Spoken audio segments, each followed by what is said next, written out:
Mother Nature's kind of dealt us a sick hand of cards, and we're going to make the best of what we got. Unfortunately, we're not going to be able to run, but I think at this point we have it under our belt. We did it last year. We were able to pivot this year. I think we're going to give ourselves a little more time to pivot, and the plan right now is just to make the festival, the Sled Dog, the premier event that we knew it could be last year. It was last year, but now we have 2 weeks to plan instead of 2 days. So I think we're pretty excited about that. Obviously disappointed about not being able to run a race, but at this point it is what it is, and make the best of it. We had originally planned on making the announcement, I think a little closer to the race. I think February 10th was thrown out there, February 12th.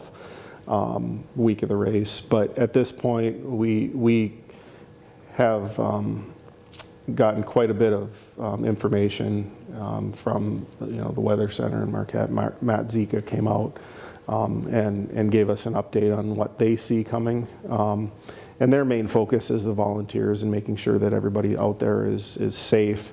But in the same sense, they have a pretty good idea of what's going to happen in the forecast. So right now we're not seeing anything, and I think for those that don't like snow, then you might be getting what you're hoping for, but at the same time, events like this that our economy depends on are struggling. So at this point there's no snow in the forecast until at least the week of the race, potentially the week of the race, but even then it's minimal. The plan is to just build on last year.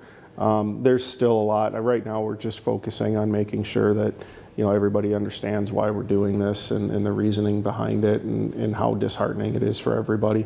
But we do have a meeting on Monday night upcoming here, and I think that meeting will focus solely on the pivot.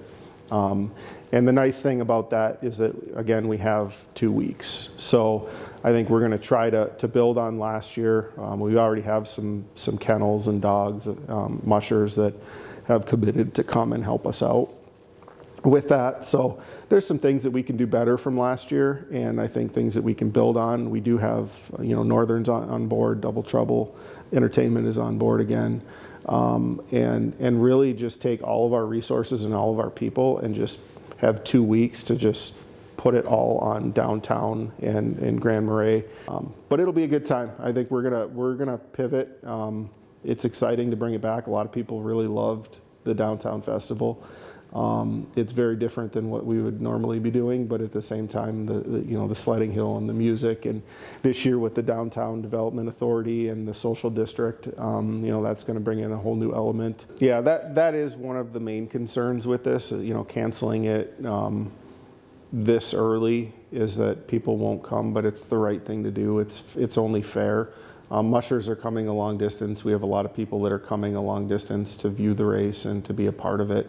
And we still want them to come. I really hope that those people still come and see the value in what we're providing downtown. But at the same time, there is a risk that, potentially the amount of tourism and the amount of, rooms booked and hotels and that type of stuff might decrease. Last year, really, we were able to save a lot of that, and I think a lot of the businesses still did well. Maybe not as good as a normal year, but still did well. And this year, there's a little more concern with that, but at the same time, all we can do right now is hope that people will still come. But locals, for sure, we're it's going to be an event. I want it to be big. I want it to be like an event down at Lower Harbor in the summertime. And support those businesses that are down there that support our race, that make this happen every year, and bring in those dollars that support this race in the community. So